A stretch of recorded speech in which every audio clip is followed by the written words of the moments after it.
everyone, mabuhay! My name is Angelo Arpakia and I'm one of the presenter of Breathing Assistant Automated Mechanical Ventilator. It is a low-cost mechanical ventilator that was designed to meet requirements of doctors at the forefront. It gives doctors basic but sufficient functionality and flexibility to treat patients when more fully fledged and complex ventilators are not available. One of its goals is to transform a CPR BVM bag or manual resuscitator into a simple mechanical ventilator. Another one is to provide adequate ventilation to patients experiencing respiratory distress, especially in low-resource setting. Additional, an auxiliary device to reduce the amount of medical attention and expertise required to operate a bag valve. And lastly, it is able to aid paramedic in resuscitation efforts. It features consistent breath volume, configurable and adjustable settings for pressure, volume, and breath rate. Bag volume remains accessible under operation. Adjustable bag support, any size of BVM can be accommodated. And lastly, it is easy to use.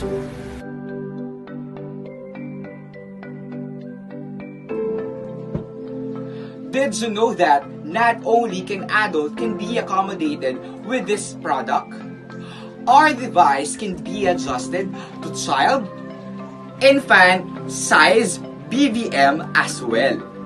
Here you can see the pressure for the adult.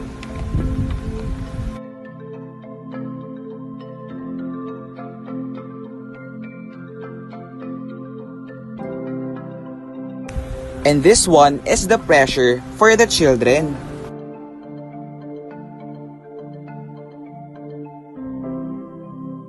Lastly, our product is also for the infants. It is powered by either DC or AC power source. At 12 volts, 20 Ah battery lasts for 24 hours of continuous operation. Regarding to the size of the device, it is designed to occupy the least amount of space possible so that it could be transported and stored easily in any setting, but considering that it should fit around the BVM.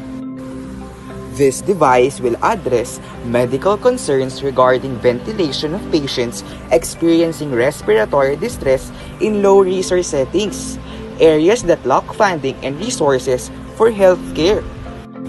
This device must also be adjustable for all potential patients' needs while being inexpensive and reliable in low-resource settings. We focus its efforts on designing an add-on device that mimics hand compression of a BVM and that optimally satisfy all of the objectives and constraints present. Thank you very much for listening. Bye-bye!